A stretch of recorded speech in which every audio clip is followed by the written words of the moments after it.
Baik, assalamualaikum warahmatullahi wabarakatuh. Video ini dibuat untuk memenuhi tugas ujian tengah semester mata kuliah manajemen sumber daya manusia. Baik, di sini saya akan mempresentasikan materi yang berjudul konsep dasar manajemen sumber daya manusia. Izin memperkenalkan diri, nama saya Muhammad Faisal Rizky dengan NIM 61201230326. Lalu saya berasal dari kelas RA 9 manajemen dengan mata kuliah manajemen sumber daya manusia dan dengan dosen pengampu Bapak Asep Rafiuddin SEME. Di sini ada latar belakang. Manajemen sumber daya manusia merupakan bagian dari ilmu manajemen yang memfokuskan perhatiannya pada pengetahuan pada peraturan peranan sumber daya manusia dalam kegiatan suatu organisasi. Manajemen sumber daya manusia atau yang disingkat MSDM, sumber daya manusia merupakan salah satu unsur paling vital bagi organisasi. Terdapat dua alasan dalam hal ini. Yang pertama, sumber daya manusia mempengaruhi efisiensi dan efektivitas organisasi. Sumber daya manusia merancang dan memproduksi barang dan jasa, mengawasi kualitas, memasarkan produk, mengalokasikan sumber daya finansial, serta menentukan seluruh tujuan dan strategi organisasi. Yang kedua, sumber daya manusia merupakan pengeluaran utama organisasi dalam menjalani bisnis. Selanjutnya, pengertian manajemen. Manajemen adalah proses atau kerangka kerja yang dilakukan sekelompok orang untuk mencapai tujuan organisasi yang telah ditetapkan sebelumnya. Proses dalam manajemen yaitu perencanaan atau planning, pengorganisasian atau organizing, pengarahan atau directing, dan pengawasan atau controlling. Pengertian ini mengandung sifat pengaturan pada manajemen yang dilakukan oleh pimpinan atau manajer, yaitu memimpin, membimbing, dan mengatur semua sumber daya orang, uang, bahan, dan mesin yang diperlukan untuk mencapai tujuan organisasi. Selanjutnya ada pengertian manajemen sumber daya manusia. Manajemen sumber daya manusia merupakan bagian dari ilmu manajemen yang memfokuskan pada pengaturan peranan sumber daya manusia dalam kegiatan suatu organisasi. Manajemen sumber daya manusia, human resource management, berbeda dengan manajemen personalia atau personalia management. Manajemen sumber daya manusia menganggap bahwa karyawan adalah kekayaan atau aset utama organisasi yang harus dikelola dengan baik. Jadi, manajemen sumber daya manusia sifatnya lebih strategis bagi organisasi dalam mencapai tujuan-tujuan yang telah ditetapkan. Sedangkan manajemen personalia menganggap bahwa sebagian salah satu faktor produksi yang harus dimanfaatkan secara produktif, atau manajemen personalia lebih menekankan pada sistem dan prosedur. Selanjutnya ada sejarah perkembangan manajemen sumber daya manusia. Sejarah manajemen sumber daya manusia merupakan bagian yang tak terpisahkan dari manajemen pada umumnya. Sebelumnya, permulaan abad ke-20 Manusia dipandang sebagai barang atau benda mati yang dapat diperlakukan sekehendak kali oleh majikan. Manusia tidak dihargai karena dianggap sebagai salah satu faktor produksi yang disamakan dengan mesin, uang, dan sebagainya. Majikan lebih mementingkan atau memberikan perhatian pada sumber daya alam daripada sumber daya manusia. Selanjutnya ada definisi manajemen sumber daya manusia. Manajemen sumber daya manusia adalah pendekatan sistematis yang terfokus pada pengelolaan aspek-aspek terkait sumber daya manusia dalam sebuah organisasi. Ini mencakup perencanaan, perekrutan, seleksi, pengembangan, dan pengelolaan dan pengawasan karyawan dengan tujuan untuk mencapai tujuan organisasi secara efektif dan efisien.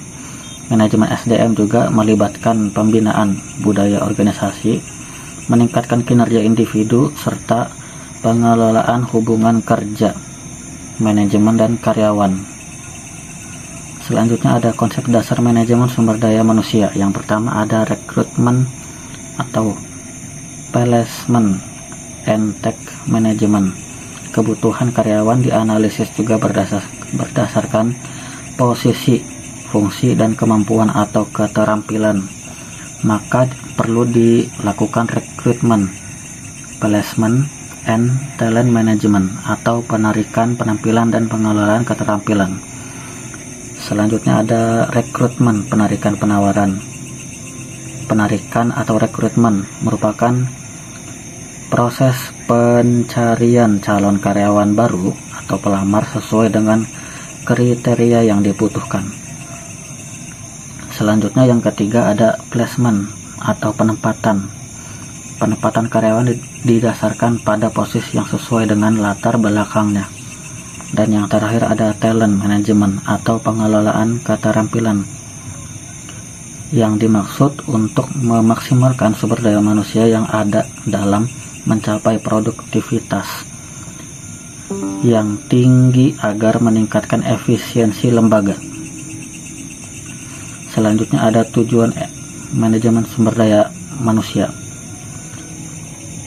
Yang pertama, tujuannya itu memberi pertimbangan manajemen dalam membangun kebijakan SDM untuk memastikan bahwa organisasi memiliki pekerjaan yang memotivasi dan berkinerja yang tinggi, memiliki pekerja yang selalu siap mengatasi perubahan dan memenuhi kewajiban pekerjaan secara legal. Yang kedua, mengimplementasikan dan juga menjaga semua kebijakan dan prosedur SDM yang memungkinkan organisasi mampu mencapai tujuannya. Yang ketiga, membantu dan mengembangkan arah keseluruhan organisasi dan strategi, khususnya yang berkaitan dengan implikasi SDM. Selanjutnya yang keempat, menangani berbagai krisis dan situasi sulit dalam hubungan antar pekerja untuk meyakinkan bahwa mereka tidak menghambat organisasi dalam mencapai tujuannya. Selanjutnya ada menyediakan media komunikasi antar pekerja dan manajemen organisasi. Yang terakhir ada bertindak sebagai pemeliharaan standar organisasional dan nilai dalam SDM. Selanjutnya ada fungsi-fungsi manajemen sumber daya manusia. Keberhasilan suatu organisasi sangat tergantung pada manajemennya. Sudah merupakan tugas manajemen untuk mengelola sumber daya manusia agar mencapai tujuan organisasi yang efektif dan efisien. Seorang manajer selain menjalankan fungsi manajemen juga bertanggung jawab untuk melaksanakan fungsi operasional. Oleh karena itu, fungsi manajemen sumber daya manusia dikelompokkan menjadi dua, yaitu fungsi-fungsi manajemen sumber daya manusia ada dua. Yang pertama, fungsi manajemen ada perencanaan atau planning, pengorganisasian, fungsi pengarahan, dan pengendalian atau pengawasan. Lalu yang kedua, fungsi operasional.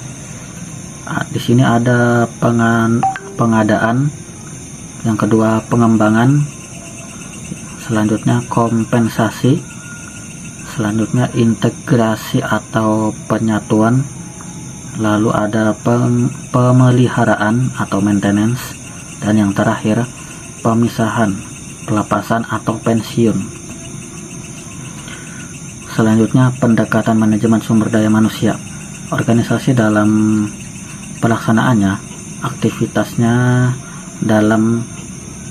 dari waktu ke waktu dihadapkan akan masalah-masalah. Dalam menghadapi masalah-masalah tersebut, timbul pendekatan-pendekatan sesuai dengan periodenya. Artinya, dari segi waktu, pendekatan yang lebih akhir menunjukkan bahwa lebih baru. Berikut ini penjelasan pendekatan terhadap sumber daya manusia. Yang pertama ada pendekatan mekanis atau pendekatan klasik. Dalam pendekatan mekanis, peran tenaga kerja manusia diganti dengan mesin sehingga menjadi lebih efektif dan efisien. Jadi unsur manusia disamakan dengan faktor produksi lain seperti modal dan tanah. Dengan ini diusahakan untuk memperoleh tenaga kerja yang murah namun bisa dimanfaatkan semaksimal mungkin. Apabila organisasi dapat membeli mesin-mesin dengan harga murah, maka hendaklah organisasi dapat membeli dengan tenaga kerja biaya semurah mungkin. Pendekatan ini cukup dominan di negara-negara industri barat seperti dengan tahun 1920-an. Selanjutnya pendekatan paternalisme. Dengan semakin berkembangnya pemikiran dari pekerja, menunjukkan mereka dapat melepaskan diri dari ketergantungan manajemen atau perusahaan. Maka pihak manajemen mencoba mengimbangi dengan berbuat baik agar para pekerja tidak perlu mencari bantuan dari pihak luar, yaitu organisasi pekerja. Paternalisme merupakan suatu konsep yang menganggap bahwa manajemen sebaiknya bersikap sebagai pelindung terhadap karyawan. Selanjutnya ada pendekatan sistem sosial atau pendekatan human relation. Pendekatan ini memandang bahwa manajemen sumber daya manusia merupakan proses yang rumit, maka pihak manajemen mengarah pada pendekatan lain, yaitu pendekatan sistem sosial yang merupakan suatu pendekatan yang dalam pemecahan masalah memperhitungkan faktor-faktor lingkungan dalam setiap permasalahan, maka dipecahkan bersama dengan satu-satunya dari luar seperti organisasi pekerja, seperti dari pemerintah, pekerja, dan beberapa kelompok masyarakat.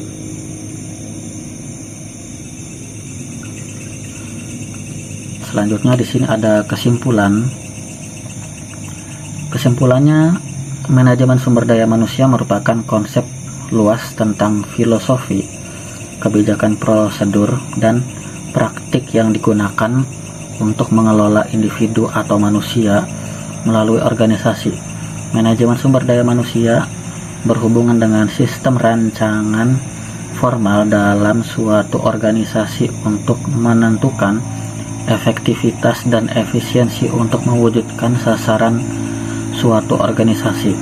Manajemen sumber daya manusia memiliki arti penting bagi keberhasilan organisasi, di mana pengelolaan sumber daya manusia memiliki arti penting bagi kepentingan organisasi, di mana pengelolaan sumber daya manusia tidak hanya menjadi tanggung jawab Departemen Sumber Daya Manusia saja, tetapi juga seluruh manajer, ahli atau sumber daya manusia dan karyawan dalam bentuk kemitraan.